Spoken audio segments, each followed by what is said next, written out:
No puedes nombrar a Dios, porque cualquier nombre que le pongas te lo cargas. Si la acción por nuestra parte de esa ley no te va a servir para nada, porque por tu cabeza puede pasar cosas. Pero que una cosa pase por tu cabeza no quiere decir que la estés materializando. La ley de atracción no opera en el plano físico. Si quieres ser feliz, tienes que dejar de ser no feliz. La concentración es la capacidad de dirigir voluntariamente tu energía hacia objetivos concretos. La mente la tenemos entrenada para estar dando saltos de un sitio a otro. Puede haber sueños premonitorios, sueños para compensar, y para mí son como mensajes del alma. Hoy hablamos con Félix Torán, ingeniero aeroespacial, divulgador, autor de 22 libros y una de las voces que mejor conecta la ciencia y la espiritualidad. Dios, concentración, sueños, muerte, ley de atracción y por qué casi todo lo que te han contado sobre estos temas está mal explicado. Hoy en Ventu Talks. Lo primero que quiero saber es de dónde te nace toda esta curiosidad por aprender acerca del mundo científico y espiritual y por querer compartirlo con el mundo, ¿no? Claro, sí. Es una pregunta que me la hacen muchas veces, ¿no? Y que creo que es la más relevante quizás, ¿no? Cuando se ve mi perfil o mi forma de hacer las cosas, ¿verdad? De acercar ciencia y espiritualidad, pero sin mezclar, ¿no? Vale. Pues todo empezó, como cuento en mi libro Eres Luz, empezó cuando era un niño, que yo tenía 7 años, y me preguntaba quién soy. Y tuve una experiencia que no supe cómo explicarla, una experiencia de... Si te lo diría como lo diría, a lo mejor como lo sentí en esa ocasión, sería de que lo que yo veo en el espejo solo es una parte de mí. O sea, que yo soy algo más que eso que veo en el espejo y eso simplemente es una cáscara exterior. Algo así sentí. Llámalo estado alterado de conciencia, llámalo como le quiera llamar, pero yo experimenté algo que de niño no sabía explicar, pero sabía que algo había experimentado. Y me volvió a pasar unas veces, me volvió a pasar en la vida unas veces. Y de alguna manera eso fue un poco el disparador de todo lo que he hecho después. Como acostumbro a decir, todo lo que he hecho después de esa experiencia, para mí ha sido como una nota al pie, ¿no? de esa vivencia. O sea, ha sido todo un trabajo para intentar ponerle palabras a lo vivido y a buscar. Digamos que esa experiencia me hizo un buscador. Primero un buscador en el mundo material, a través de la ciencia, me ha apasionado siempre la ciencia, observar el universo, etc. No es raro que he estudiado ciencias físicas, pero también he sido siempre un apasionado de crear, de inventar. He tenido una mentalidad muy práctica y organizativa. No es raro que acabara también en la ingeniería. Claro, todo eso te lleva hasta cierto límite, que es el límite propio de la ciencia, pero las respuestas que yo quería encontrar no estaban ahí. O sea, estaban parte ahí, pero había que ir más allá. Y la ciencia no llega tan lejos. Así que por eso me interesé ya desde bien jovencito en los temas de espiritualidad, meditación, filosofías, no solo orientales, filosofías muy diversas, la cábala, por ejemplo, a lo largo de 25 años de estudio de la cábala, temas como el hermetismo, el tarot, la astrología, todo este tipo de cosas. Me he dedicado mucho tiempo, mucho estudio, también otros temas más modernos, más cercanos a lo mejor a la psicología, ¿no? PNL, me he interesado por el éxito, por la felicidad, en fin, muchísimos temas y también filosofía, por supuesto, que he ido yo desarrollando un poco en paralelo para intentar ir hacia hasta donde la ciencia termina y empieza lo que ya empieza a ser filosofía, empieza a ser un poco espiritualidad y son otros planos que van más allá de la ciencia, ¿no? Por explicarlo con algunas palabras. Claro. Entonces, esas dos vertientes en mí me han permitido pues, poder compartir lo que viví de alguna manera, de la manera práctica, que me gusta a mí expresar las cosas, ponerlas sencillas, con pasos, con ejercicios, para pues, intentar transmitir a otras personas lo que yo he experimentado, ¿no? Para que puedan llegar a tener eso o más, ¿no? De alguna manera. O sea, mi misión es despertar conciencias y es, sobre todo, mi trabajo infatigable es saber más y más para poder compartir más y más. O sea, así de claro. Así de claro. Muy buen mensaje para poder compartir más y más. Oye, pues es fantástico. La verdad que es que son temas súper interesantes y que además, a mí me gusta mucho que vayas relacionando, ¿no? Lo que es el mundo de la ciencia con la espiritualidad, ¿no? Que a priori podemos pensar que a lo mejor, o por lo que nos han contado, que no tienen tanto que ver, ¿no? O que quizá la ciencia rechaza la espiritualidad. Sin embargo, tú lo vas relacionando bastante, ¿no? Claro, pero además, si te vas, por ejemplo, hay una ley hermética que para mí es crucial, que es la ley de correspondencia, incluso como es arriba es abajo, como es abajo es arriba, etc. Aquí estás hablando de las leyes universales, ¿no? De leyes universales, bueno, herméticas, ¿no? Esta se atribuye al hermetismo, a lo mejor antes de esa tabla esmeralda ya se citaba en algunos textos. La conocía Heráclito, la conocía Pitágoras, todas estas leyes universales, pero la ley de correspondencia es una ley de analogía. Y es que la espiritualidad, en el fondo, es una ciencia de analogías, Al final es así. Cuando digo ciencia no estoy hablando de la ciencia ortodoxa materialista, estoy hablando de una ciencia diferente. Es una ciencia interior, pero es una ciencia de analogías. O sea, todos los diferentes planos de la creación se corresponden entre sí. Las leyes universales metafísicas se corresponden con las físicas, etc. Así que, ¿cómo no va a haber relación entre la ciencia y la espiritualidad? La ciencia se ocupa del mundo material, la espiritualidad de todo lo que está más allá de la materia. Así que un plano y el otro son partes de lo mismo, ¿no? Digamos que el plano material es la capa más densa, exterior, más densa y grosera de esos planos vibratorios espirituales. Es parte de lo mismo. ¿Cómo no va a tener correspondencias? Las tiene, por supuesto. Todas las leyes de la física tienen una correspondencia metafísica necesariamente. Se haya descubierto o no se haya descubierto, hay alguien que lo haya puesto nombre o no se lo haya puesto, pero ahí se ve. Por lo tanto, estamos queriendo decir que realmente nuestro ser, ¿no? Nosotros como humanos estamos conectados a algo más allá, ¿no? Que no es solo lo que vemos o lo que hay aquí, sino que tenemos una dimensión más, ¿no? Como una especie de conexión con... O sea, el ego, que nos intenta hacer ver como seres separados, te hace ver como que tú tienes algo más, porque estás tú como entidad separada, eso es lo que quiere hacerte ver el ego, y luego algo que le pones encima que es todo lo demás. Pero es que en realidad, para ver las cosas en la espiritualidad hay que darle la vuelta a la tortilla. Hay que hacer el mundo al revés. Eso en el tarot está expresado con el ahorcado. Un señor que está colgado, pero no del cuello, sino de los pies, está boca abajo. En la espiritualidad todo funciona por el mundo al revés, por la suspensión, como ese ahorcado, la suspensión del pensamiento, darle la vuelta a las cosas. Así que y tienes que dar también un poco la vuelta a la tortilla y no pensar, soy un ser material rodeado de algo espiritual. Eso que me acabas de decir es una de las fases del despertar de la consciencia. La primera de todas es el materialista extremo, así es como empieza cualquier alma su recorrido, ¿no?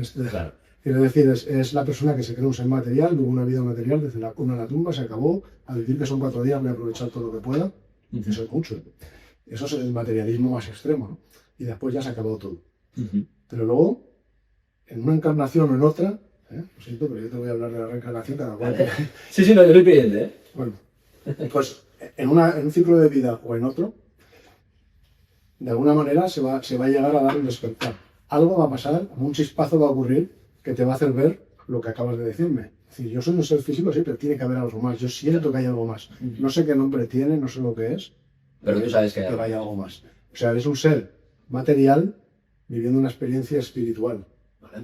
Pero es que luego tiene que llegar otra iniciación más. Eso ya es una iniciación, pero luego tiene que venir una iniciación interior todavía mayor. Esa es la más crucial que tenemos que llevar todos los humanos, ¿eh? Y esa es la que más me interesa llevar a mis lectores y a la gente que intento ayudar. Es la de darle la vuelta a la tortilla, como ese ahorcado del tarot. Es la de dejar de ser un ser material viviendo una experiencia espiritual y darte cuenta de que eres un ser espiritual viviendo una experiencia material. O sea, que tú eres un ser espiritual y la parte física, esa que me has hablado, no es que esté rodeada de algo espiritual, no, es que tú eres todo y tienes esa envoltura física exterior visible.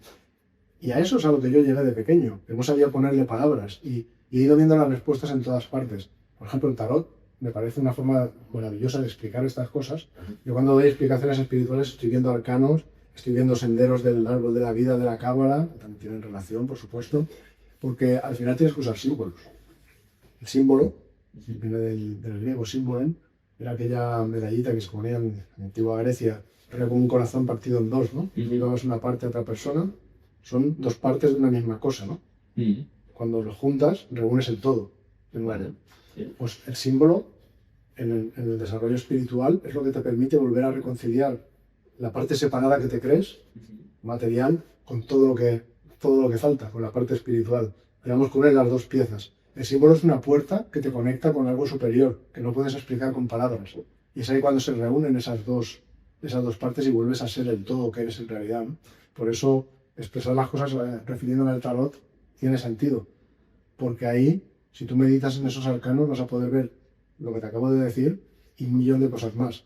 Te he mencionado el ahorcado, por ejemplo. Ese arcano, si te pones a meditar en él, tendrías para escribir libros y enciclopedias. De todo, y las palabras no llegarían nunca. Porque al final lo que te conectas con una energía, con unas leyes universales, con unos principios. Vale. Félix, estamos hablando de esta conexión, estamos explicando un poco toda la parte espiritual. Entiendo que para empezar a despertar, ¿no?, en ese camino hacia descubrir eso y encontrar que de verdad eres un todo, ¿no?, y que luego solo te estás manifestando a través de la materia, digamos,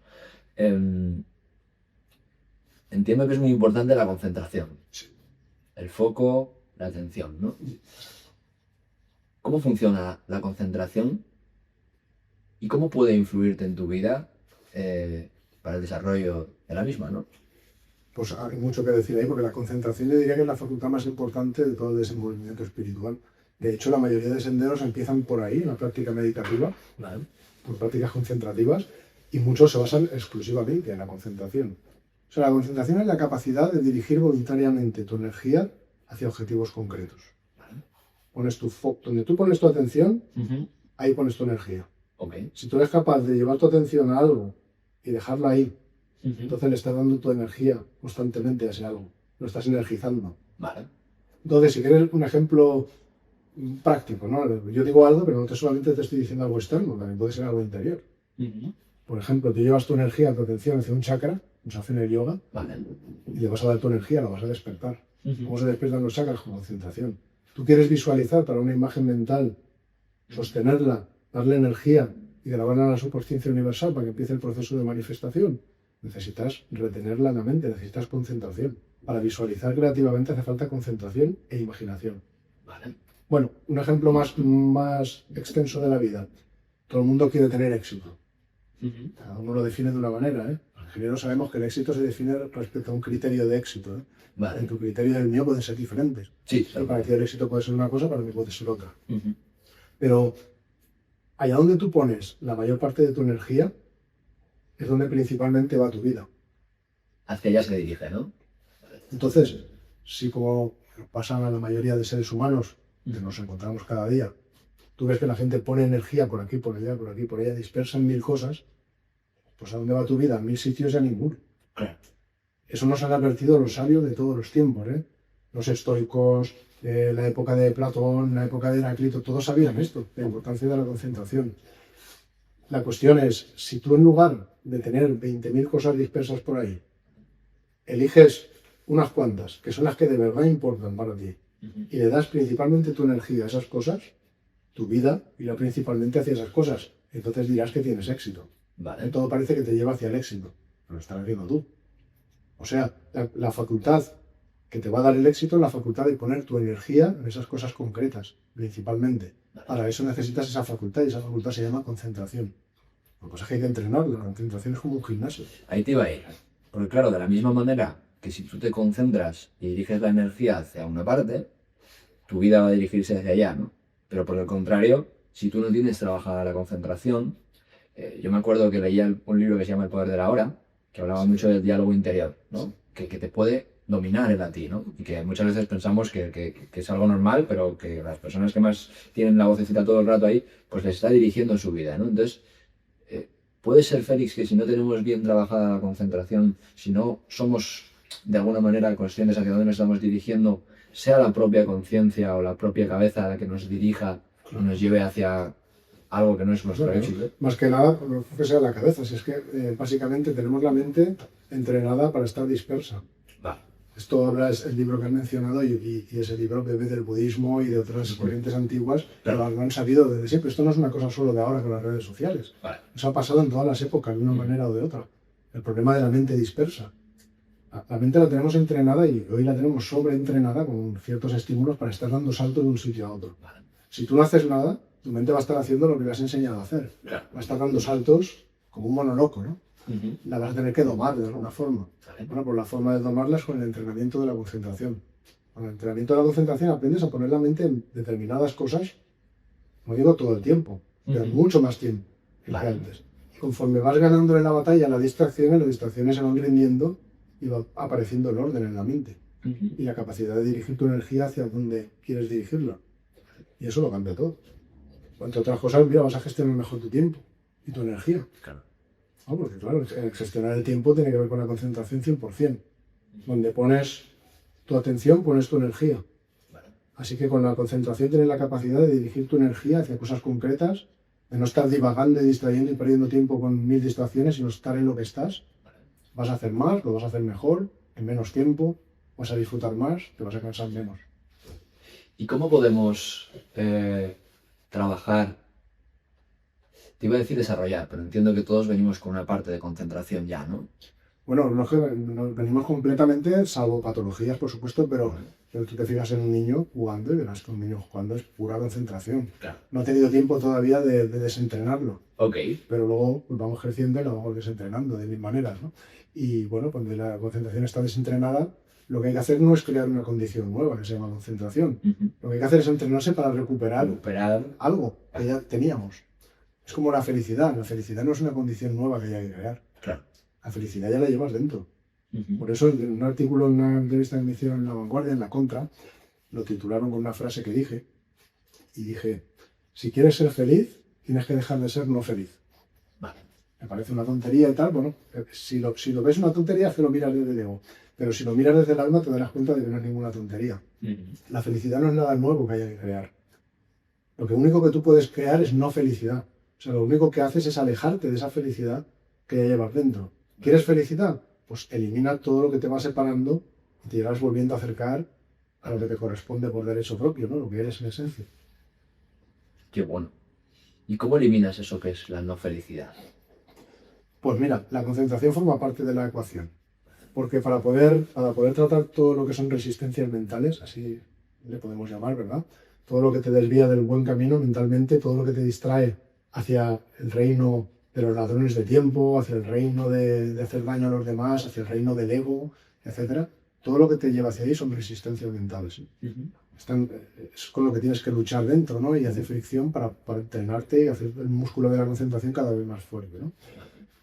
Todo eso te va alejando, pero tú tienes que trabajar para corregirlo. Pues bueno, primer punto, la concentración te va a permitir silenciar la mente, porque al tener la mente en una sola cosa, las distracciones ya no te pueden capturar y robarte el foco, o te lo van robando cada vez menos. Entonces van perdiendo fuerza y tú vas ganando tu poder. Y vas ganando claridad, entiendo, ¿no? Eso por un lado.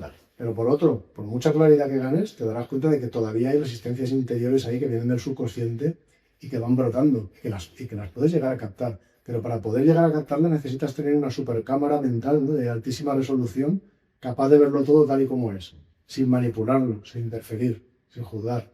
Y eso te lo pueden dar prácticas como la atención plena.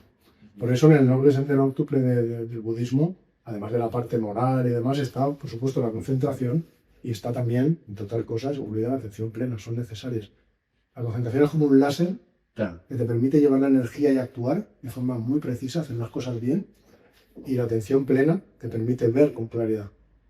Yo lo comparo, no soy médico, pero me consta que algunos cirujanos introducen en el cuerpo una pequeña cámara microscópica y un láser o algo así para actuar, ¿no? Claro. Imagínate hacer una cirugía mental, ¿no? Si lo podemos llamar así de broma. Pues lo que se hacen en prácticas que vienen, por ejemplo, del budismo es eso. En la Vipassana, por ejemplo, es actuar sobre tus experiencias internas. Tú puedes verlas tal y como son, pero puedes estudiarlas como si fuera científicamente. Pero además, si tú quisieras, usando la concentración y usando esa capacidad de atención plena, puedes hasta darles la vuelta, invertirlas. Puedes convertir lo que es malo y que te frena en algo que te ayude. Vale. Porque las resistencias son energía. La energía no se crea ni se destruye, solo se transforma. Eso lo dice eso lo dice el principio de la termodinámica, ¿no? Bueno, pues las resistencias son energía, porque están en tu mente, son pensamientos. Los pensamientos son energía, todo es energía en el universo. Claro. Ni se crea ni se destruye, solo se transforma. Así que si intentas destruir una resistencia mental, pierdes el tiempo, porque no se puede destruir. Y probablemente sea muy grande. Entonces lo único que puedes hacer es transmutarlo en todo caso. Es transformar esa energía que te frena en una energía que te ayude a avanzar. Eso sí que lo puedes hacer. Sí, esto es como que yo he escuchado por ejemplo, si no quieres que pase esto, no pienses que no quieres que pase porque lo vas a acabar materializando aunque pienses que no, ¿no? Ahí hay precisiones que hacer, porque hay mucha gente que tiene miedo de que dices que ten cuidado lo que piensas porque será realidad. No. Lo siento, pero no. Porque por tu cabeza puede pasar cosas. Claro. Pero que una cosa pase por tu cabeza no quiere decir que la estés materializando. Es mucho más difícil que todo eso. Para materializar algo, para llegar a manifestar algo, no solo se trata de que pase por tu cabeza, lo tienes que crear tú, creativamente. En tu mente, en visualización creativa. Que una imagen mental pase por tu mente, eso es una de las formas de la imaginación. Además es una imaginación involuntaria. Se forma una imagen mental que viene en la subconsciencia, por ejemplo, y viene en un momento determinado. Tú no la has creado. Ahora, otra cosa es la visualización. Tú voluntariamente pones una imagen, la creas en tu mente y además la sostienes con tu concentración. es ahí cuando la sostienes de verdad, Ahí es cuando se que puede. empieza a tener energía. Vale. Y es cuando empieza a manifestarse. Pero ese es el primer paso. Ahí creas una forma mental. Vale. Pero después tendrás que estar atento a las señales, tendrás que actuar, te lo tendrás que currar para eso, convertirlo en algo a través de la acción, en algo tangible. Así que no es que porque una cosa negativa pasó con la mente, lo que está pasando en cada momento se está manifestando, ¿no? Eso no es así. Hay que currárselo. Vale, hay que currárselo. ¿Y tiene el universo señales para todos? Señales para todos. Es que, ¿ves? Nos hacemos ese tipo de preguntas porque pensamos desde el ego. Para el ego, Claro. yo soy yo, tú eres tú, somos entidades separadas. Quiero mis señales y tú las tuyas, algo así, ¿no? Pero si es que el universo todo está unido a todo. Así que las señales en el fondo son una parte del tejido, de ese tejido que nos interconecta, de ese todo. Vale. O sea, simplemente las señales básicamente es un recordar que estás unido a todo lo demás. Y esas señales lo que intentan es que vuelvas a reconectarte con lo que eres ya en esencia. Básicamente es eso. Cuando aparece una sincronicidad, por ejemplo, varios sucesos que se sincronizan porque coinciden en el tiempo, a veces no coinciden en el tiempo, ni siquiera en el espacio, pero coinciden de alguna manera, pero su vinculación no es de causa y efecto. Ninguno produce a ninguno de nosotros ni el resultado de los demás. Simplemente se unen por su significado. Si tú quieres aprovechar la sincronicidad, tienes que buscar el significado. Y ese significado te da un mensaje. Pero todo eso lo tienes que hacer tú aquí abajo, porque aquí abajo estamos en un mundo donde está todo separado, falsamente separado. Claro. Pero allá arriba ya está unido. Quiero decir, cuando una forma mental ya se ha materializado, empieza a traer a otras formas mentales similares, forma una macroforma más energizada y está deseando descender al mundo de la materia. Arriba ya está unido. Abajo todavía hay que unir cosas para que eso se pueda materializar. Esas señales te están invitando a que unas abajo lo que ya está unido allá arriba. Vale. Esto, por ejemplo, pillas el mago del tarot, en un tarot de Rider-Waite, puedes ver el mago con su mano hacia arriba, la otra mano hacia abajo, como es arriba, es abajo. Ese mago está convirtiendo la potencialidad infinita en manifestación finita. Y tú te fijas en su cara y está concentrado. Está diciendo la concentración es la clave para lograr eso. Toma la potencialidad infinita y consigue darle forma, crea una forma mental, con esa capacidad de visualización que requiere concentración, Vale. luego la dirige esa forma hacia abajo, hacia un jardín, que es el jardín de la subconsciencia universal. Ese es un jardín muy fértil. Todo lo que tú plantes ahí se reproduce. Empieza a traer formas similares, va creciendo, pero para que eso luego pase a convertirse en algo tangible en el mundo material, necesita de la acción por nuestra parte, la tuya o de otras personas. Y ahí es donde las señales lo que están haciendo es intentar unir ahí abajo lo que ya está unido ahí arriba, pero te necesitan a ti Para manifestarlo. para darte cuenta, para unir, para atar cabos y para actuar. Vale. Hay una ley, que es la famosa ley de atracción, que en el mundo de desarrollo personal se habla mucho de ella. ¿Qué es la ley de la atracción? Bueno, la ley de la atracción, si tenemos, es que definirla no es tan sencillo, ¿sabes? Porque la gente ha creado también un halo así de, no digo de misterio, pero sí digo de expectativas sobre esa ley, a través del tiempo, sobre todo de que salió el libro El Secreto y demás, que a veces se va más a la ficción que a la realidad, ¿no? Si lo queremos definir de manera muy, muy pura, alejándose de confusiones, de misticismo, de promesas y demás, sencillamente como lo que los sabios del pasado nos han enseñado, básicamente lo que dice es que lo similar atrae a lo similar. Te hablaba antes de ese jardín de la subconsciencia, donde tú creas una forma mental, esa forma mental atrae a otras. ¿Vale? Pues eso es la ley de la atracción. Lo similar atrae a lo similar. Es una ley metafísica, no es una ley física. ¿No? Es metafísica. Metafísica, más allá de la física. Vale. La ley de la atracción no opera en el plano físico. No te está diciendo que aquí las cosas se juntan para hacerse realidad o no. Está diciendo que eso pasa en el plano de la subconsciencia universal, en el plano etérico, en los planos superiores, sobre todo en el plano del pensamiento, pero no en el plano material. Así que esa ley opera en un plano superior. Y después, a través de la acción, por tu parte, puedes materializar en el plano material, que es todo lo que comentaba antes, lo que hace ese mago del tarot. Así que, sin la acción por nuestra parte, esa ley no te va a servir para nada. Todo se quedará en formas mentales, en creación ahí arriba maravillosa que no se manifiesta aquí abajo, porque no haces nada para... Hay que juntar la parte con la acción, ¿no? Digamos. ¿Y cómo?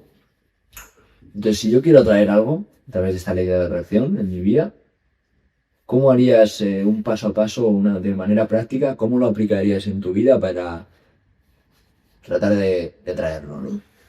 Cuando se manifiesta algo, ahí interviene la ley de la atracción, pero también intervienen otras muchísimas leyes universales, por supuesto. Vale. La ley de la atracción es una de ellas que es muy importante. ¿Podríamos hacer un resumen, o podrías, igual es muy complejo, de cómo, si yo te pregunto, cómo manifestar algo, o sea, cómo atraerlo, con todos los pasos que tú seguirías para... Yo te daría 4 pasos. Si te daría 4 pasos, Vale. las leyes universales, obviamente, con decirte que ahora mismo estoy terminando un libro bastante extenso, que va solo de ese tema, imagínate, hace falta un libro entero para Vale. abordar, y aún así te dejas leyes siempre por contar. Vale. El objetivo no es dictarlas todas, porque eso tampoco es muy útil. Es saber que la ley de la atracción no es lo único que te ayuda a manifestar, Ok. sino que intervienen otras leyes universales, son todas consistentes entre sí. Pero si lo quieres de manera práctica, yo daría 4 pasos. El primero es crear un material mental. Y eso se hace visualizando. O sea, tienes que crear una imagen de lo que quieres lograr. Real, como si fuera real, como si estuviera pasando ahora. Tienes que sostenerla en tu mente, con la concentración, sostenerla para darle toda tu energía. Eso es súper importante. La imagen tiene que reflejar qué quieres, no cómo va a llegar, ni cuándo, ni dónde. Eso tú no lo puedes tocar. Primero el qué. Es el que El únicamente. qué. Vale. Solo cuenta el qué. Ok. Y tienes que sostener esa imagen. Sostenerla, tienes que sentir. Tienes que sentir como si eso fuera ya realidad. Tienes que sentir también como si fuera real. Y luego, para terminar ese primer paso, visualizar, sentir y luego soltar. Soltar significa, cuando ya he retenido esta imagen y me he sentido maravillosamente, me olvido de lo que he visualizado, paso a vivir la vida, y hay bastante que hacer, y dejo que las leyes universales operen, y confío en ellas. No voy a hacer yo su trabajo. No voy a estar todo el día pendiente a ver si responden o no, de si estoy haciendo bien o mal. No. Yo he hecho mi trabajo, ahora me fío completamente de las leyes universales, es crucial. Luego llega el segundo paso. Vas a vivir tu vida, pero tampoco sin despreocupándote del 100%. En el sentido de que tienes que estar atento a las señales.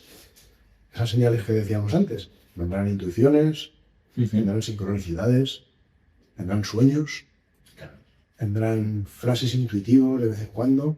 Todos esos pedacitos de información son pedacitos de un puzzle que está unido, pero que ahí te llegan las chispitas separadas para que tú las juntes, ¿no? Vale. Las piecitas que te ayudan a resolver el puzzle. Tienes que captar esas señales. Y aunque no las entiendas, captúralas, anótalas, que ya lo irás entendiendo.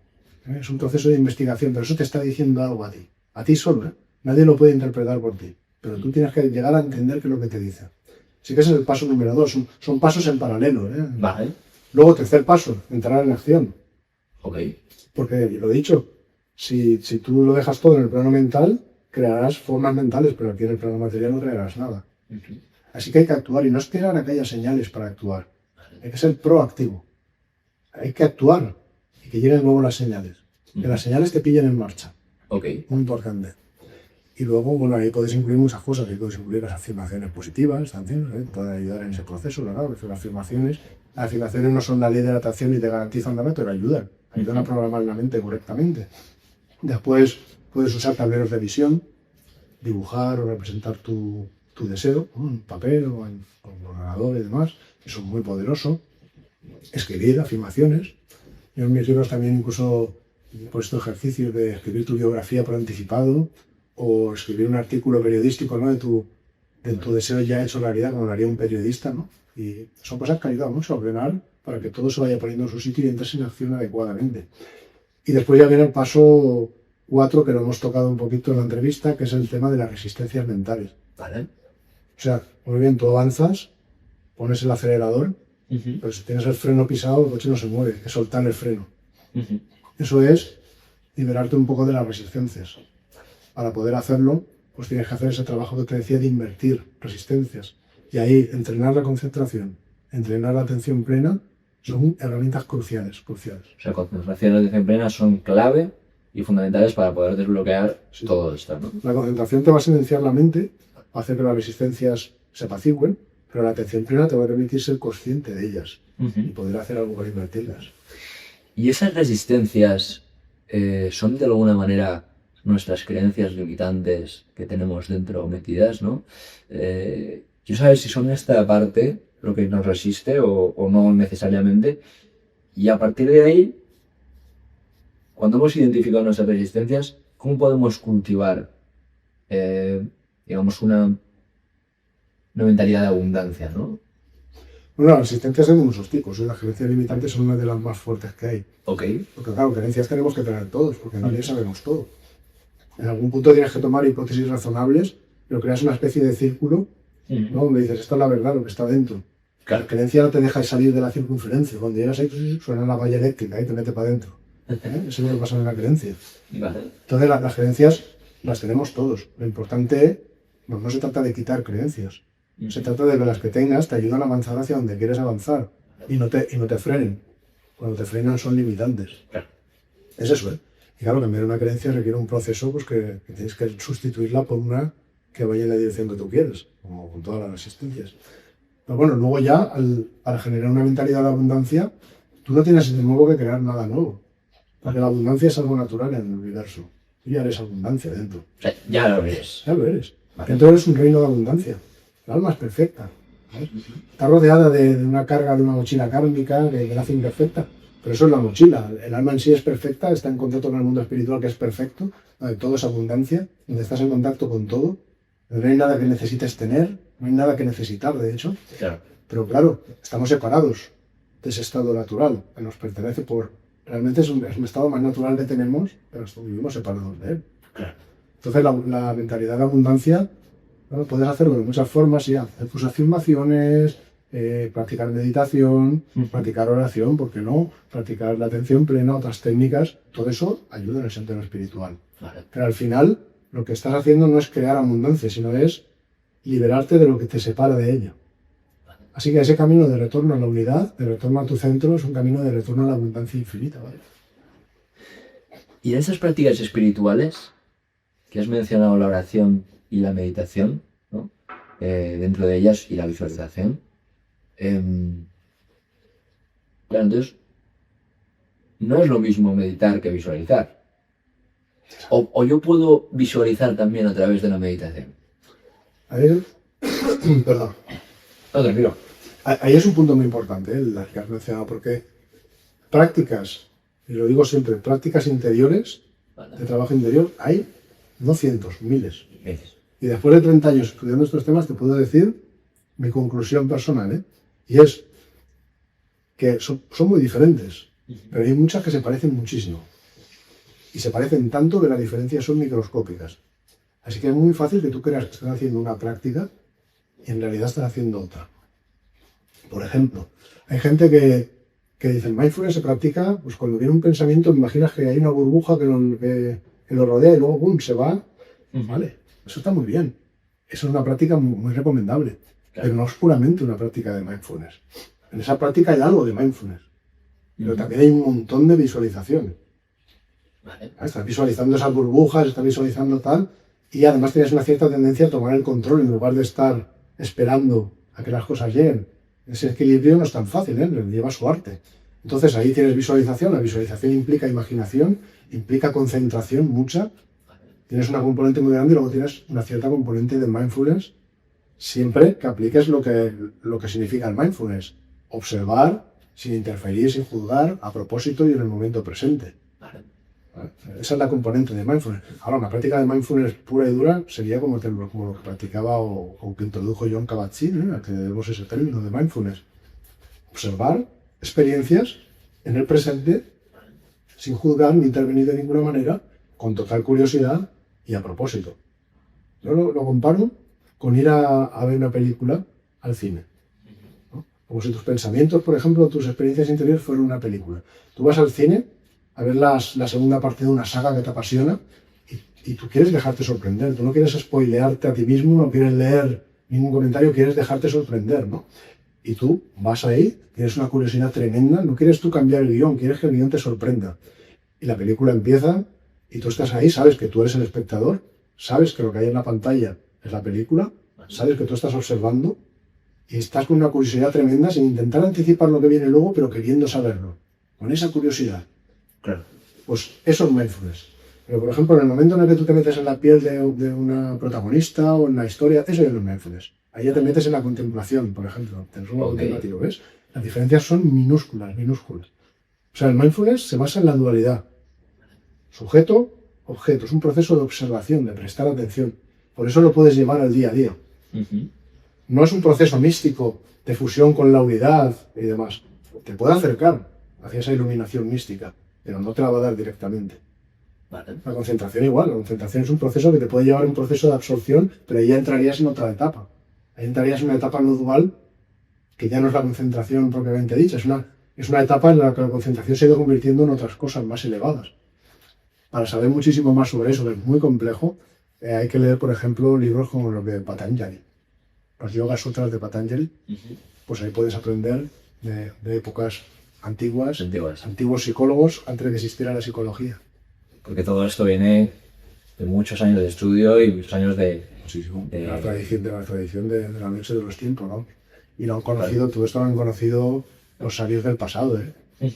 Digo, antes te mencionaba Pitágoras, Heráclito, Demócrito, a quien me digas, todos los estoicos, todos han conocido, han heredado todas esas tradiciones que se pierden en la noche de los tiempos y se han transmitido a través de diferentes culturas, tradiciones y tradiciones espirituales. Es una misma luz que se transmite por diferentes vías. Y en cierta manera, las religiones han tratado de comunicar esto, o ha sido uno de los motores que ha llevado a crear estas religiones. No, la religión viene de religar. Vale. Es una de las acepciones, religare, es del latín, religare. Religare significa volver a unir. Vale. Volver a unir. O sea, no unir, sino volver a unir. Si tú quieres volver a unir algo, quiere decir que ya estuvo unido antes. Así que una religión, en realidad, en el más puro sentido, te está diciendo que todo estuvo unido y por alguna razón se perdió, se cayó en la separación. Esa caída en la que nos encontramos. Porque estaba unido, se separó por algún error. Entonces, la religión te da la solución para volver a religar, para volver a unir lo que estuvo unido. Por eso los senderos espirituales son senderos de religar, son senderos de regreso a la unidad. Yoga se parece a yugo. Yoga también viene de unir. ¿Qué significa eso? Entonces, al final, miras el árbol de la vida de la cabra y tienes un sendero de regreso hacia la unidad. Perfectamente. Y cualquier otra cosmogonía que me digas, muchísimas. Pero en el fondo es eso. Y los senderos religiosos son senderos exotéricos, en general. La religión es una forma exotérica de transmitir esa luz. Cada uno la pasa por un cristal diferente. Tiene su propia explicación, su propia cosmogonía, etcétera, etcétera. Y se basan en dogmas. Así que necesitas la creencia, por supuesto. Necesitas creer lo que otros te imponen. Necesitas esos círculos de los que no puedes salir de la circunferencia. Pero hay muchas personas que para acceder a esa verdad prefieren esa vía. Y esa vía ha existido desde hace milenios. Si ha existido desde hace milenios es porque es una vía necesaria, obviamente. Y es una vía útil. Sirve al propósito. Pero ahora, también hay que decir una cosa, que existen otras vías. Y sobre todo lo que hay que ser es humilde y tolerante.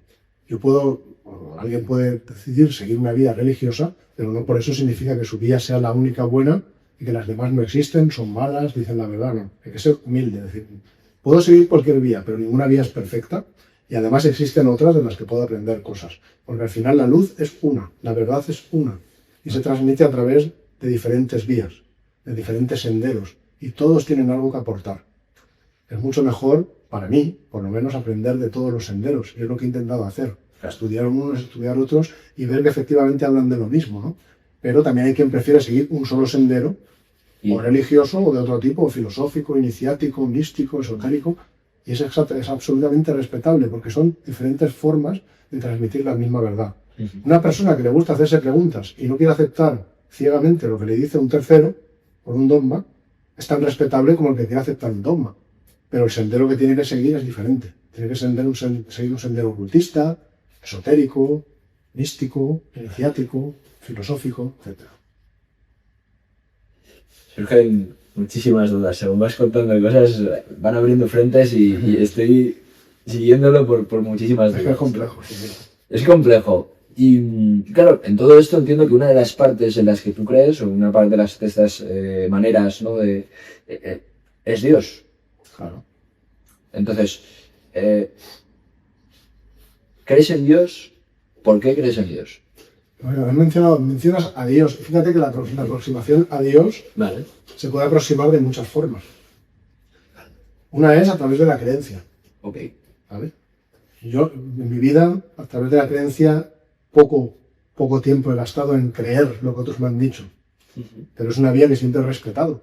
Y que, bueno, que le he hecho caso, lo he probado, ¿no?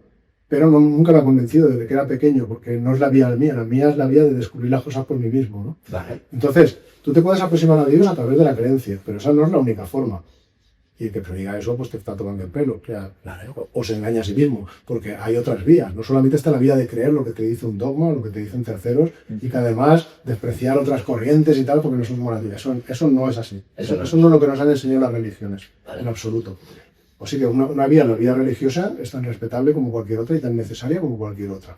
Pero hay otras vías. Tú puedes intentar conocer a Dios, no creer en Dios, sino conocer a Dios. Esa es una vía más teológica. Vale, sí. Lo que pasa es que el conocimiento es limitado. Sí, claro. La mente funciona por la dualidad, sujeto-objeto, mundo dual, separación, y a lo que te quieres aproximar no existe ni siquiera la separación, es la unidad, la no dualidad, es otro mundo inaccesible, ¿no? para el intelecto. Así que el intelecto tiene sus límites. Esa vía para mí es muy útil, pero tiene que estar complementada con otra vía, que no es creer en Dios o conocer a Dios, sino es saber a Dios. Saber a Dios. Eso es la teosofía. Y no estoy hablando de la sociedad teosófica ni nada parecido, no hablo de ninguna sociedad. Mucho antes de que existiera la sociedad teosófica existía la teosofía y habían teósofos. Claro. La teosofía es la vía del conocimiento directo. O sea, no solo el estudio, sino el conocimiento directo. No es conocer o tener una comprensión intelectual de la divinidad, es hacerte uno con ella. Es lo que han perseguido los místicos de todos los tiempos, cada uno por unas vías.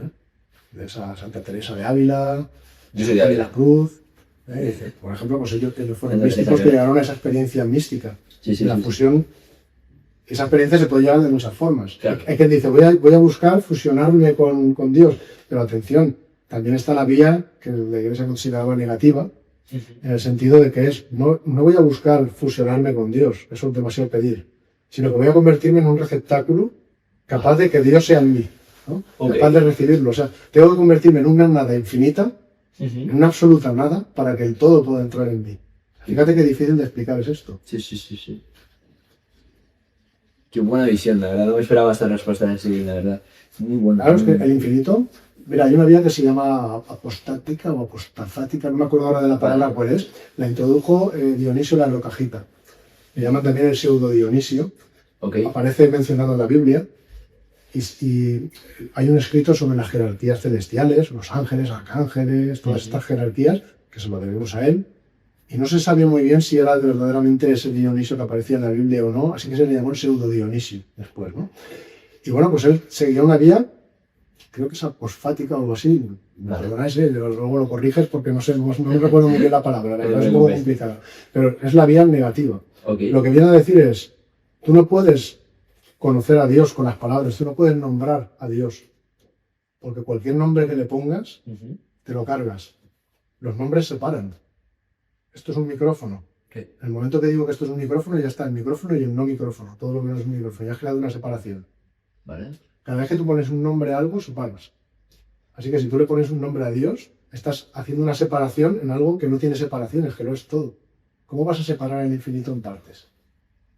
No puedes acceder a Dios con nombres. Así que la vía es esa, la vía es que lo único que puedes conocer con palabras es lo que no es Dios. Por eso le llaman una vía negativa, ¿no? de acercarse a Dios. En el taoísmo también se habla del Tao con nombre, del Tao sin nombre. O sea, en cuanto le pones nombre al Tao te lo cargas, quiere decir, ya estás en el mundo de la dualidad. Claro.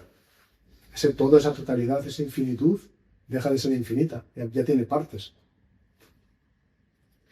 Félix, me llama mucho la atención también los sueños, ¿no? Que todos de alguna manera soñamos, aunque a veces no nos acordemos de lo que hemos soñado, Pues sí. la mayoría de las veces, ¿no? Pero claro, los sueños a mí me llama mucho la atención, ¿no? Porque eres capaz de vivir una realidad que tú eres capaz incluso de sentir, por ejemplo, en una pesadilla, sientes miedo, ¿no? O sea, lo sientes como si lo estuvieras viviendo, de verdad, ¿no? Y te despiertas y dices, menos mal que era una pesadilla, ¿no? Incluso muchas veces tenemos los famosos déjà vus, ¿no? Sí. Cosas que yo ya había visto de alguna manera y de repente lo veo y digo, yo esto ya lo he vivido, ¿no? ¿Cómo funciona este mundo de los sueños y cómo te influye en tu conciencia o en tu vida, ¿no? Hay que entender también que hay muchos tipos de sueños, ¿eh? Un gran experto que los clasificó, que a mí me gusta particularmente porque tiene una visión bastante mística. Freud, por ejemplo, Sigmund Freud trabajó los sueños, pero de una forma diferente. Pero su discípulo, que luego se desmarcó un poco de él, Carl Gustav Jung, él los trató de una forma muy influida por el misticismo y a mí me gusta mucho más. Él también conocía el tarot, hablaba de arquetipos, etcétera, etcétera. Y bueno, sueños se pueden haber de muchas formas, ¿eh? Por ejemplo, tú puedes tener un sueño físico, en el sentido de que estás en una habitación con mucho calor, igual sueñas que estás en el desierto y te estás sudando. Eso básicamente es un sueño provocado por las circunstancias físicas. Okay. También puede haber sueños emocionales. Tú te acuestas un día muy cabreado por algo que te ha pasado y tienes una noche muy agitada emocionalmente. Es otro tipo de sueño. También sueños mentales. Si estás dando muchas vueltas a una idea, Claro. estás toda la noche en la pizarra haciendo ecuaciones, porque tienes que resolver un problema. Pero luego también hay otro tipo de sueños que son ya sueños más místicos. Aparece un símbolo, aparece tu maestro interior. Sueños arquetípicos, en los que hay diferentes arquetipos que te están transmitiendo diferentes cosas. Puede haber sueños premonitorios, sueños para compensar. Te ponen algo a prueba para que tú compenses algo que dentro tienes que arreglar. Sueños de sanación también. Puede haber sueños que te ayudan a sanar o que te ponen la alerta de decir, aquí tienes un cambio que hacer, ¿no? En fin. Y para mí son como mensajes del alma, como mensajes que el alma se libera de alguna manera de la carga de ese vehículo personal, mental, emocional, físico, que te une al plano material y está en su mundo, ¿no? Y también te pasa mensajes de alguna forma, mensajes que es muy importante captar. Y puedes captar significados que de otra manera se te escapan. Y luego puedes meditar en todo eso que has captado. Qué fuerte, qué curioso.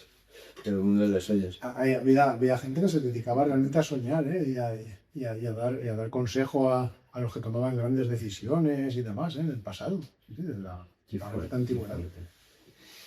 Félix, hemos hablado antes de unas leyes universales que tenemos, ¿no? Creo que son 7, si no me equivoco. Bueno, 7 son las leyes herméticas, Vale. que se atribuyen a un personaje mítico, que es Hermes Trismegisto, el 3 veces grande, pero que Hermes Trismegisto no es que sea una figura histórica que existió, es una helenización de un dios egipcio que se llamaba Tot, dios de la escritura, de la comunicación, etc. O sea, que el dios Tot se helenizó, que los griegos tomaron mucho de Egipto, y se convirtió en Hermes Trismegisto. Hay una tabla esmeralda que llegó hace, no sé si el siglo II a.C. o el II después de Cristo, pero vamos, hace muchísimo. Se encontró ese hallazgo y esa es la tabla hermética. De ahí sale la alquimia, de ahí salen todas las ciencias herméticas y ahí están esas famosas leyes universales encriptadas de alguna forma. Y luego, muchísimo después, hace pocos siglos, salió un libro que se llama El Cibalión, escrito por anónimo, escrito por 3 iniciados, no ponen sus nombres. Y es una explicación mucho más clara de esos principios herméticos en forma de 7 leyes. Por eso decimos que hay 7 leyes herméticas. ¿Pero cuáles son las 7 leyes? Según el Kybalión, pues la primera de ellas sería la ley del mentalismo. O sea, todo es mente. Primero todo mente. Todo es mente en el universo. La mente es una y se expresa a través de la multiplicidad. O sea, cuando tú utilizas tu cabeza y dices mi mente, no, tu mente es parte de un todo, una mente mayor. O esa mente mayor se expresa a través de la tuya y de otras mentes. O sea, nuestra mente individual es como una neurona de esa mente colectiva de la humanidad, y esa mente colectiva de la humanidad es una neurona altamente mayor, vamos. No es raro que todo esté unido a todo, y desde luego tus pensamientos, vale, puedes decir, son privados, relativamente. Son privados para otras personas, porque otra persona no te lee lo que estás pensando. Pero no son privados para las leyes universales, porque todo está conectado a todo y todos participamos de esa mente una. Por eso no es raro que a todo el mundo le ha pasado alguna vez que piensas en alguien y te lo encuentras, De repente, ¿no? o piensas en una palabra y alguien muy cercano nadie dice exactamente esa palabra. Claro, nadie se atreve a dar explicaciones a eso. Pero si empiezas a atar cabos, pues verás que hay muchas cosas que encajan, ¿no? con ese mentalismo. Eso es una ley de unidad. La mente es una. Esa mente una, por ejemplo, no está nada más relacionada con el concepto, por ejemplo, del logos, del que hablaba Heráclito. Ese logos que ponía o le daba movimiento y razón, conexión a todo. Estaba de trasfondo, ¿no? Heráclito hablaba de pares de opuestos, del movimiento constante, pero hablaba del equilibrio. ¿Vale? El equilibrio es movimiento. O sea, para Heráclito el equilibrio no significaba una cosa inmóvil, significaba movimiento constante, todo cambia, pero la estructura se mantiene. Hay un movimiento siempre entre polaridades opuestas, ¿vale? Eso debe estar en el Kybalión, ¿no? Y se conserva ese equilibrio. Y luego el logos es lo que le da razón, lo que le da sentido a todo eso, poner las cosas mantiene el orden de alguna manera, ¿no? Ese logo. Bueno, pues el mentalismo no es que sea exactamente eso, pero alguna conexión hay. Y luego tienes otra ley, la de correspondencia que decíamos antes, como es arriba es abajo, como es abajo es arriba. Todos son analogías entre diferentes planos de la creación. Para las leyes físicas siempre hay una contrapartida metafísica. Vale. Para todo lo del mundo material siempre hay algo espiritual. Todos son correspondencias. Eso es fundamental a la hora de ver la espiritualidad. Después tenemos la ley de vibración. Todo es vibración en el universo. Vale. La física cuántica lo sabe. Las partículas no paran de vibrar. Es energía, vibración. Así es. Y además las vibraciones similares se atraen entre sí. Vale. Esto tiene que ver con la ley de la atracción. Luego, otra ley, la ley del ritmo. En el universo todo son oscilaciones. A veces estás arriba, a veces estás abajo. Cuando estás arriba has de disfrutar, pero ser humilde, porque antes o después caerás. Y cuando estés cayendo aprovecha para coger carrerilla para luego salir más alto. Vale. El éxito que tanto habla la gente no ocurre así. Eso es el éxito puntual. El éxito duradero jamás puede ocurrir así de la noche a la mañana. Pasar de aquí a aquí. Eso no ocurre. Cuando pasa eso no es un éxito duradero, eso es un éxito puntual. El éxito duradero tampoco es así. Trabajando como una hormiguita y voy en línea recta progresando al mismo ritmo. No. El éxito no va así tampoco en la vida. El éxito va como nos dice la ley del ritmo. Así. Puede que la onda esté siempre así. Si no haces nada, más o menos irás entre las mismas polaridades, ups and downs, como dicen en inglés, en los mismos. Si lo haces mal, te irás hundiendo cada vez más. Y si lo haces bien, irás... Claro. Por eso se dice que hacia el éxito se llega con una sucesión de fracasos y también de éxitos. A veces estás aquí, a veces aquí, a veces aquí, a veces aquí. Pero tú no dejas de trabajar. Eso lo dice la ley del ritmo. Luego tienes la ley de causa y efecto. Vale. Es una ley muy importante. Toda causa da lugar a un efecto, todo efecto viene de la causa. La ley de causalidad. Por lo tanto, casualidad no hay en el universo. No existe casualidad. No existe. Eso es un saco. Nadie sabe definir lo que es una casualidad. Vale. La casualidad se define por negación. O sea, es un saco en el que metes lo que no sabes explicar por causalidad. La ley de causa y efecto te dice que todo ocurre por una razón, por supuesto. Cuando tú no la sabes explicar, pues te lo quitas de encima elegantemente, lo metes al saco de la casualidad y dices, casualidad y un problema menos. Claro. Pero nadie sabe definir lo que es una casualidad. No se puede. Se define por negación de la causalidad. Igual que la oscuridad en espiritualidad se define por negación de la luz, ¿no? Pues algo así. Luego podríamos ver también la ley de polaridad. Vale. Para todo, como decía Heráclito, hay un opuesto, que forma un todo. Todos son complementarios, o los opuestos que se complementan y que forman un todo. Y bueno, en el fondo la oscilación de la ley del ritmo también ocurre entre esos opuestos, ¿no? ¿Vale? Entonces, si tú te fijas en la naturaleza, vas a ver esa polaridad por todas partes. Masculino, femenino, positivo, negativo, en fin. Vas a ver todo tipo de polaridades, incluso los movimientos cíclicos, como el de la Luna, los planetas y tal, también tienen sus polaridades, ¿no? En esos ciclos rítmicos hay como dos polos opuestos, ¿no? Una nueva luna llena, por ejemplo. Y después ya tienes la ley de generación. De polaridades opuestas puedes generar una tercera creación, una producción. Eso sería la ley más que nada de generación o de producción, como le quieras llamar. De lo masculino de lo femenino se crea nueva vida, por ejemplo, ¿no? En la naturaleza lo puedes ver claramente en el mundo material. Pero es que eso funciona en todos los planos de la creación, tanto los planos físicos como metafísicos. Y precisamente de las dos polaridades puede salir una tercera una producción de una tercera condición. Vale. Interesante todo Todo esto, bueno, esto es muy resumido y como siempre digo, si tú quieres explicar las cosas, problemas como los que yo suelo hablar, que son complejos, ¿no? Los quieres explicar con precisión, entonces solo unas pocas personas lo iban a entender y tendríamos que dedicar horas y un solo podcast a ello. Entiendo. Si lo quieres hacer que lo entienda todo el mundo, Claro. vas a tener que decir cosas que a veces no son verdad. Yo prefiero encontrar un término medio en el que hay veces que sacrificar un poquito de decir, oye, a lo mejor te estás comiendo cosas, sí, estoy simplificando, pero lo estoy haciendo en beneficio de que haya un equilibrio, ¿no? Entre precisión y claridad.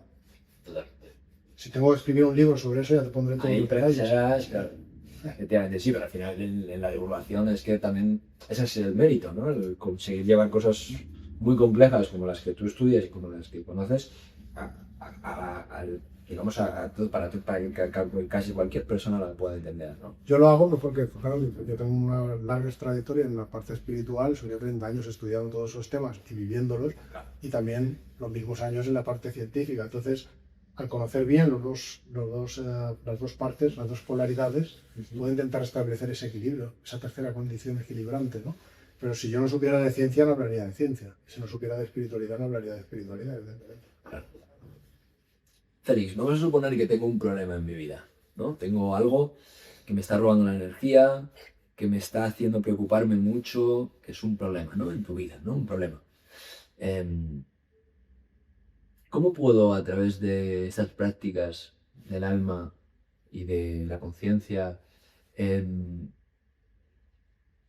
solucionar ese problema, ¿no? ¿Se puede solucionar desde el campo primero, digamos, eso espiritual, y que por tanto vayamos a materializar? O sea, ¿cómo podemos dar la vuelta a ese problema?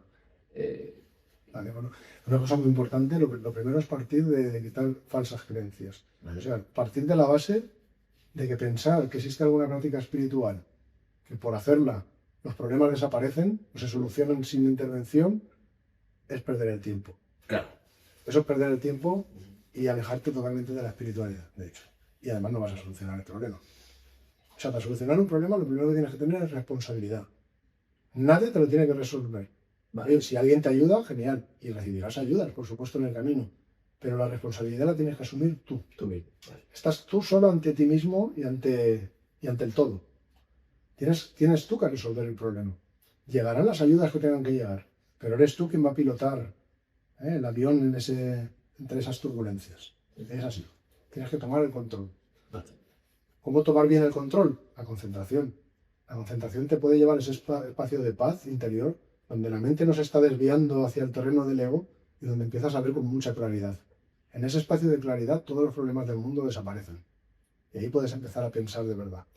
Y ahí es donde puedes empezar además a pedir ayuda a quien más te pueda ayudar, tu maestro interior. Así que concentración, pedir ayuda a tu maestro interior y mostrarte receptivo hacia lo superior, hacia la intuición. Cuando tú te concentras, preparas la mente. Cuando pides ayuda al maestro interior, estás pidiendo. Pero luego tienes que estar dispuesto a recibir. Para eso te tienes que poner en un estado receptivo. Tienes que ser receptivo a la intuición. Llegarán esas señales, llegarán esas piececitas que hablábamos. Pero luego recoge esas piezas, entiende el mensaje que te dan, usa otra vez la razón para ordenar, conectar, etc. Y luego lo más importante, actúa. Porque como no actúes, no vas a resolver nada. O sea, vas a tener todas las ayudas del mundo, pero si no haces uso de esas ayudas y actúas, esas ayudas por sí solas no van a hacer el trabajo por ti. Te van a poner la escalera, ¿sabes? Tú solo tienes que ir poniendo el pie. Te van a poner la escalera, pero si no te mueves, Totalmente. y si te subes en la escalera equivocada, pues imagínate. Totalmente. Y Félix, ¿cómo tenemos que usar la razón en este plano, ¿no? Digamos, claro, teóricamente, ¿no? Estamos hablando de la inteligencia y la genialidad viene de más allá, ¿no? Viene del todo, ¿no? Digamos. Entonces la razón simplemente tiene que comunicar lo que nos dice el más allá, o la razón es un filtro para ordenarlo. ¿Cómo funciona la razón? Se puede ver todo mucho más claro, porque tendemos a complicarnos la vida, pero se puede ver todo mucho más claro si nos aferramos, por ejemplo, a esa ley del mentalismo que te he dicho antes. La mente es una, ya está, es una. Y no más. Y se expresa a través de la multiplicidad en diferentes niveles. La razón es uno de esos niveles. La subconsciencia es otro de esos niveles. La intuición es otro de esos niveles más hacia la supraconsciencia. Eso es todo. La mente es una y se expresa a través de diferentes niveles. Todos forman parte de la misma mente. Despreciar la razón en la espiritualidad es un grandísimo error. Ningún verdadero maestro del pasado ha invitado a nadie a despreciar la razón y la inteligencia. Jamás. Jamás. Pero tampoco a despreciar la sabiduría, a despreciar la intuición. No. Mira ese mago del tarot otra vez. Está mediando entre lo superior, lo de arriba, y lo de abajo. Entre la supraconsciencia y la subconsciencia a través de la autoconsciencia. Son tres fases de una misma cosa. Igual que en un cable que tiene, como estos de Navidad, que tiene varias lucecitas. La corriente que pasa por ahí es la misma, pero cada luz brilla de una manera. Son diferentes formas de expresión de una misma corriente. Pues bueno, esa misma corriente en la mente es una misma corriente que se expresa a través de distintos filtros, distintas fases, distintos planos vibratorios. Uno de ellos es más la mente intelectual, pero otro la racional. Pero hay otro plano que es más el supraconsciente, hay otro plano que es el subconsciente. Eso todo forman parte de lo mismo y tienes que unirlos, como hace ese mapa. Usa la razón para invocar a la intuición. Después escucha la intuición. Cuando la captures, vuelve a usar la razón para atar todo lo que has puesto, organizarlo, clasificarlo y entenderlo. Y cuando lo entiendas, pasa a la acción. ¿Cómo funciona la cábala? ¿Cómo funciona la cábala? Fíjate, yo te digo una cosa, después de más de 25 años estudiando cábala infatigablemente, me hace gracia cuando hay gente que de verdad piensa que la cábala es fácil. Hombre, yo si quisiera vender el curso de cábala y tal, también tendría que decir, ¿no?, que es fácil, pero que soy una persona honesta y no lo haría jamás, de verdad. No es fácil, ¿eh? La cábala no es fácil. Intelectualmente requiere muchísimo. ¿En qué consiste? La cábala es la mística del judaísmo. Básicamente es eso. A partir de ahí tienes todo un mundo. Además, cábala, hay varias interpretaciones, varios senderos, todos igual de respetables, ¿eh? Con los años han ido fluyendo y dividiéndose y demás. Pero es la mística del judaísmo. Entre otras cosas, te facilita tener la comprensión esotérica de lo que hay detrás del Pentateuco, de la Torá, de los 5 primeros libros del Antiguo Testamento. Hay un mundo de significados increíble. Ves que no hay nada puesto por casualidad. Tienes que aprender a manejarte bien con las notas hebreas y demás. Hay que cambiar la forma de pensar. Hay que adoptar una nueva forma de pensamiento muy compleja. Hay gente que hace tesis doctorales complejísimas sobre la cábala. Es un tema complejo de verdad a nivel intelectual. Bueno, parte del Pentateuco, pero también está la parte práctica. Y luego la parte que para mí es más importante, que es que te ofrece todo un mapa de la creación. Un mapa del ser humano. Un mapa del rol del ser humano dentro de la creación. Un mapa del retorno a la unidad. Un mapa que lo explica todo, que es ese árbol de la vida cabalístico. Textos que hay que leer. Hay quien piensa que hay que leer algún autor moderno para entender cábala. Pues hombre, te puede ayudar a acercarte a la cábala y a comprenderla bien, claro está. Pero para estudiarla de verdad, tienes que leerte el Zohar. Leerte no, tienes que estudiar. Y hace falta varias vidas para eso, Yo no hay día, después de 25 años, que no aprenda algo nuevo. Que a lo mejor dices que digo, esto tenía que saberlo desde hace ya muchos años y lo sé ahora. Pues mira, pues es forma normal de aprender, en la cábala. El Zohar, el Sefer Yetzirah, y hay otras obras, pero esos dos son absolutamente cruciales en mi entender y en mi opinión. Y sinceramente, la parte intelectual es necesaria, en la cábala. Es necesaria y requiere mucho esfuerzo. Vale. Pero hay que hacerlo. Ahora bien, si solo te quedas en eso, te vas a hacer un teórico de la cábala que escribe obras y demás, pero que no practica lo que escribe. Yo creo que esa parte es muy dura, muy importante, pero no es tan importante como la parte práctica. La cábala tiene su parte práctica y hay que llevarla a la práctica con mucho trabajo, meditación, oración, etc. Senderos hay muchos, Hay quien piensa que su sendero es el único que existe y los demás son falsos, eso no es así. Como pasa como se ha hablado antes, son diferentes formas de ver lo mismo, ¿no? Han habido cabalistas que han aportado grandes revoluciones, ¿no?, en la cábala, como Isaac Luria, en el siglo XVI, la cábala luriánica, maravillosa, me encanta. Y luego hay gente que lo ha mezclado también con el hermetismo, el tarot y tal, y a mí esa parte de mí me apasiona, me encanta, ahí está el respetable como cualquier otra. Pero puramente hablando de la mística del judaísmo. Fíjate si es complicada, que en el marco del judaísmo nunca se ha permitido a cualquiera estudiar la cábala. No. Se decía que tenía que tener 40 años estar casado y tener hijos, ser doctor de la ley, y además que le hacían falta luego otros 40 años para aprender. Fíjate. O sea, para que veas el respeto que se le ha tenido a eso. La cábala, claro. Digamos que dentro de un sendero espiritual tú puedes tener una comprensión simplemente literal, creerte lo que te dice un libro como si fuera un histórico, ¿no? Luego tienes una interpretación simbólica que te está transmitiendo eso, entre las palabras ahí hay algo que se te está transmitiendo, y luego está la parte esotérica, la parte del espíritu detrás de la letra, y para eso necesitas esa vía, ¿no? En el caso del judaísmo, en la cábala. Muy bueno, porque es un mundo que yo, bueno, pues no tengo tanta información acerca de ello y... Es que es muy difícil de explicar, yo te lo digo tal como lo veo, y son muchos años ya, y lo tengo clarísimo, por eso lo digo así como lo digo. Claro. Pero se puede malinterpretar como que no, me está diciendo que solo él tiene acceso a la cábala, ¿no? O que son unos cuantos privilegiados y que no vale la pena estudiar. No, yo no estoy diciendo eso. Yo animaría a todo el mundo a estudiar cábala, y cada vez que me preguntan, ayudo a las personas a acercarse. Pero me doy cuenta de que en el 99,9% de los casos, quien se acerca, da 2 o 3 pasos y se marcha. Porque se cree que es un sistema de autoayuda, un sistema fácil de leerse un libro y enseguida tener resultados rápidos, y sinceramente no es así. No es así. Hablábamos antes, Félix, de que la casualidad no existía, ¿no?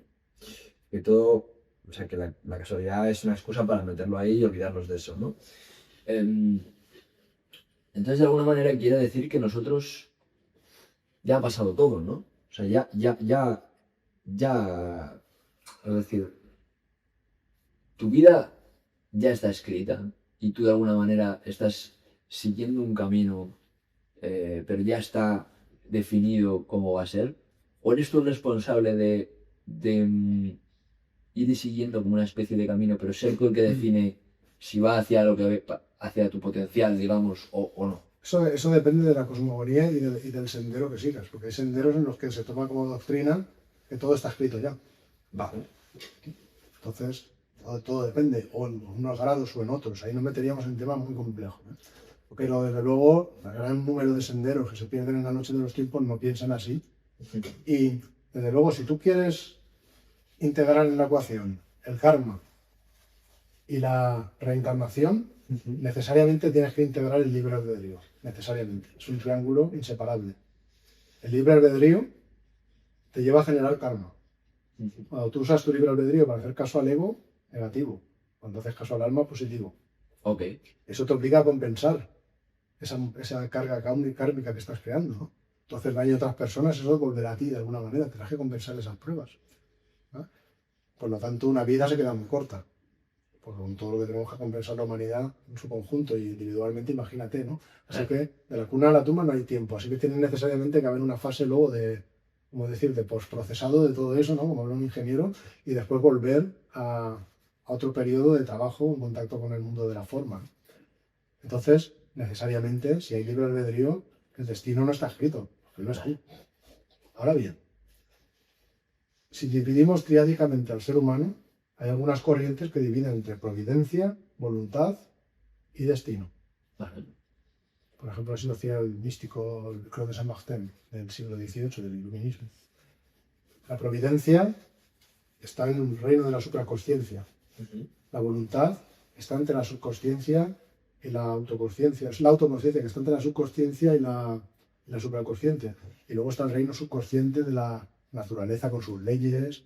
La subconsciencia funciona de manera automática, ¿no? Todos son hábitos, todas cosas repetitivas. El mundo animal, la naturaleza funciona por ciclos repetitivos y tal. Esos ciclos tú no los puedes cambiar así como así.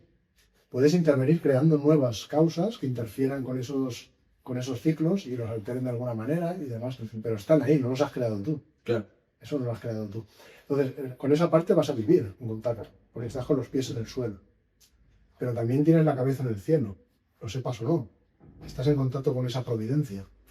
Y tú eres un mediador entre esos dos mundos. Si tú lo haces bien, podrás hacer lo que decía Heráclito. Equilibrar esas dos partes, hacer como el mago del tarot y convertirte en un mediador entre lo superior y lo inferior, entre la supraconsciencia y la subconsciencia a través de la autoconsciencia. Y en el plano de la autoconsciencia es donde tú tienes la capacidad de decidir. Claro. Los seres humanos en este planeta somos los únicos seres autoconscientes. El mundo animal está en el mundo del destino. Funciona por el mundo de la subconsciencia. Ahí no hay karma. Claro. El nuestro sí. El mundo de la voluntad autoconsciente, ahí sí, ahí tú decides. Y ahí tú decides y creas karma positivo, karma negativo, según asumas una deuda de destino u otra, según haces caso al alma o al ego. Y el mundo de la providencia es infinito, vamos, ahí todo está en un estado potencial y si tú quieres puedes convertirlo en algo manifestado. Y Félix, ¿cómo identificamos que ese ego que tenemos nos está dominando y no estamos dejando espacio al alma, ¿no? ¿Cómo lo identificas y cómo puedes controlarlo para que sea tu alma, de que forme parte de la dirección, digamos, de tu vida, ¿no? Pues para que controle el alma lo que tienes que hacer es dejar que el ego lo controle. Vale. Porque el alma no hay que tenerla, el alma ya está ahí. El ego se intenta oponer, pues tienes que hacer que el ego se canse de oponerse. Claro, es fácil de decir, pero no es tan fácil de ponerlo en práctica, evidentemente. Vale. ¿Caminos para eso? La meditación. La meditación es la que te va a ayudar a crear las condiciones interiores para que cada vez seas más sensible a la voz del alma. Muy difícil saber si te habla el alma o te habla el ego. Esa pregunta se la hace todo el mundo. Esa forma parte de todos los senderos espirituales. Esas dos voces, saber diferenciar, tienes que tú desarrollar la capacidad de saber diferenciar entre ellas. Vale. Es un arte. Pero ahora, la meditación te va a ayudar a conectar cada vez más con el reino del alma y por lo tanto cada vez conocerás más cómo es ese reino del alma y podrás saber discriminar cuando lo que actúa es el ego. Puedes volver cada vez más a lo que tú eres y entonces ya sabes cuando algo te intenta separar de lo que tú eres. Vale. Entonces, de alguna forma es una cuestión práctica, pero requiere una vida de meditación, de trabajo, de demás, regular. Y bueno, se pueden hacer prácticas. Yo recomiendo también algunas prácticas pues, que se puede hacer personalmente. Por ejemplo, recuerdas o te pones a visualizar una situación en la que hayas hecho daño a otra persona, hayas actuado con egoísmo, con envidia, con celos, con cosas propias del ego. Y lo visualizas y observa tus emociones, cómo te sientes.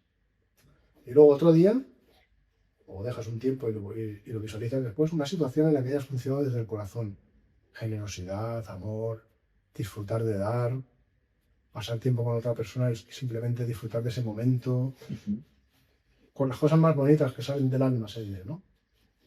Y mira cómo te sientes. Entonces, así vas a poder ir calibrando. Las emociones también te pueden ayudar a darte cuenta, Cuando sientes esas emociones, estas son las facultades del alma. Cuando sientes esas emociones, son las del ego. Qué bueno, qué bueno. Creo que es muy útil, ¿no? Porque yo creo que todos vivimos con esa vocecita interior del ego que está ahí. Todos, de alguna manera, a veces nos dejamos llevar más por él. Y luego, hoy, creo que al final también vivimos en una sociedad muy materialista que hace que te agarres a ese... Claro. Pero también hay que ser de nuevo, hay que volver a la responsabilidad. Eso los estoicos también nos enseñan. La responsabilidad la tenemos los seres humanos. Vale. La sociedad no nos hace a nosotros. Sí, nos hace, Claro. porque es un bucle cerrado, pero está ahí como está, porque los seres humanos la hacen como es. Sí, desde luego. Digo sociedad, pero me refiero a todo el mundo. El mundo humano es como es, porque los seres humanos, a través de milenios, con mucho trabajo, con mucha historia y con lo que están haciendo y han hecho, pues lo estamos creando como está creado. Y luego eso, por supuesto, tú lo ves como está y el bucle se cierra y también te condiciona. Pero para salir de ese bucle, la responsabilidad la tiene que tomar el ser humano. Primero dentro de cada uno de nosotros, para resolver el problema interior que hay de separación, que está causado por el ego, obviamente, y después así poder ser un mejor servidor ahí fuera a recuperar el problema a nivel de la humanidad, en convertirnos en un todo de nuevo. Totalmente. Totalmente. Félix, que hablábamos de la muerte antes, ¿vale? Vamos a indagar un poquito más en ese tema. Leía el otro día de Séneca, que hemos estado hablando un poquito de él, que hablaba de que, que todos vivimos de una cierta manera como si pensáramos que la muerte nos va a llegar ya al final de los días y que incluso llegamos a desaprovechar cuando somos jóvenes o llegamos a desaprovechar el tiempo porque es como, bueno, tengo tanto tiempo hasta que me llegue la muerte, ¿no? Que ya me pondré a hacer lo que quiero hacer, ¿no? O sea, ya dejaré mi propósito para más adelante, ¿no? Entonces, ¿qué visión crees que tenemos que tener en el día a día? Vamos a decir correcta, aunque no existe una verdad, ¿no? Pero ¿qué idea tenemos que tener de la muerte en nuestro día a día para que no nos dé miedo y nos dirija de una manera, teniendo una actitud de vivir bien, ¿no? De vivir... Claro. Bueno, en la Séneca, yo creo que las explicaciones de Séneca son, esto lo mencionas es el famoso memento mori, ¿no? Está bien, ¿no? Vive como si todo fuera a acabar ahora mismo, ¿no? Valora lo que tienes en cada instante porque no sabes cuánto va a durar. Que bueno, eso más que de Séneca viene de todos sus antecesores, es cabrón de sitio, pero que es una gran verdad universal, vamos. Y los antiguos filósofos, más antiguos incluso que Zenón, si te vas a mucho antes de Cristo, varios siglos antes, a Heráclito de Éfeso, por ejemplo, pues él también veía la muerte como una transición entre la existencia física y la existencia no física, ¿no? Platón también, y Pitágoras y demás. Yo lo veo así. ¿Tú lo ves así? Es que lo veo completamente así, tiene sentido. O sea, el alma se rodea de una envoltura para poder interactuar con el mundo de la forma, en esta escuela de la vida, ¿no? Que es el mundo material, y tratar de deshacerse de esa mochila kármica, ¿no? Compensarlo. Según lo hagas, la mochila será más grande o más pequeña. Y luego tendrá que venir un periodo desencarnado en el que procesar todo eso y otro ciclo en el que seguir trabajando, ¿no? Entonces esos ciclos son ciclos de transición. La muerte no es un fin, ni un principio, es una transición. Una transición en un estado en el que el alma lleva una vestimenta física y después se la quita. Como cuando uno se va a dormir, ¿no? Claro. Bueno, pues el nacimiento también es una transición. Claro. El alma viene Al mundo físico. al mundo físico y se rodea de una envoltura física. Si tú piensas, yo siempre lo digo, si piensas que el alma, que es algo perfecto, infinito, que no tiene limitaciones físicas de ningún tipo y tiene que encerrarse en la cárcel de un cuerpo físico, nada más nacer, digo, a mí no me extraña, ¿no? Que los niños nada más nacer lo que hagan es llorar, ¿verdad? No se tiran a reír, ¿no? Es verdad. Claro. Sin embargo, ha habido muchas personas que han muerto con una sonrisa. Ah, sí. Ah, sí, grandes sabios. Han muerto sonriendo. Sonriendo o con una serenidad absoluta, con una total seguridad y serenidad de saber que simplemente es una transición. Claro. Sócrates.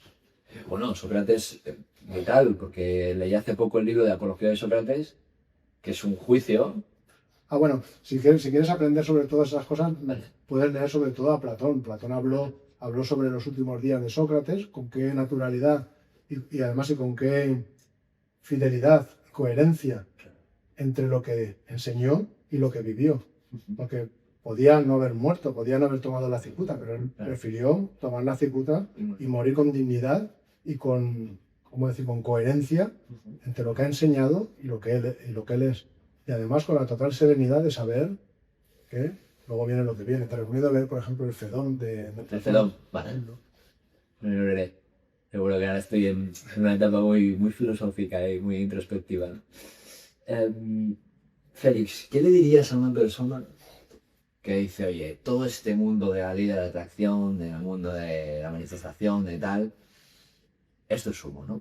Hay mucha gente en redes sociales y, bueno, y en la vida que no se lo cree, ¿no? Que dice, bueno, vaya otro vendehumos, otro gurú que ya está soltando lo que se le viene para vender libros, para meterse en el negocio de la espiritualidad, no sé qué. Entonces, ¿qué le dirías a una persona que lo critica, que cree que es humo, para que de alguna manera sea capaz de vivirlo él, ¿no? O sea, ¿cómo le desmontarías esa creencia que él tiene? Pues mira, como yo no soy político ni tal, no tengo nada que desmontar, Okay. lo que le diría es nada. Nada. Lo dejaría estar. Ok. Porque yo no tengo nada que ayudar a una persona así. Yo primero no tengo nada de que convencer a nadie. Claro. Es decir, ¿tú crees que yo gastaría mi tiempo en convencerte de que la gravedad existe? Estás pegado al suelo. Claro. Te lo creas o no te lo creas, la ley de la gravedad funciona. Está ahí. Claro. Bueno, pues hay otras leyes que no son tan fáciles de comprobar, que no se comprueban por medios físicos, sino metafísicos, Vale. por la experiencia directa que también existen. Que creas o no creas es cosa tuya. Si tú decides no creer, yo no tengo nada de que convencerte, porque mi trabajo no es convencer. Claro. O sea, yo no puedo ayudar a nadie convenciéndole de que existe la ley de la atracción. Ni yo gano nada, ni esa persona va a ganar nada. Vamos a perder los dos. Claro. A mí me interesan más las personas que saben que esa ley existe o lo sienten y que quieren aprender qué es y cómo se utiliza. A esas personas yo sí que les puedo ayudar y no les tengo que convencer de nada, lo que les doy es herramientas y demás. Pero jamás perdería el tiempo intentando convencer a una persona que no cree en algo para que lo crea. Totalmente. Ni soy político, ni intento fidelizar a nadie, Claro, claro. ni crear fieles, ni nada parecido. Yo lo que hago es compartir lo que sé. Y si hay una ley universal que conozco y que han conocido miles de personas antes que yo, pues bueno, si tú tienes interés en aprender, como estamos haciendo aquí, pues yo te explico todo lo que sé. Claro. Pero si me dicen, no, es que eso no existe, no lo creo, entonces yo no tengo nada que decir. Claro. Así de simple. Muy buena respuesta, me parece muy buena.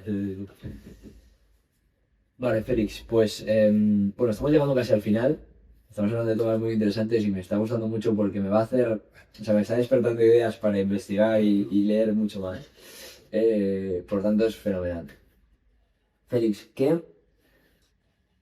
aquí siempre hablamos de valores, ¿vale? En el podcast, de alguna manera, si tenemos un mínimo de responsabilidad, si esto llega a una masa más o menos,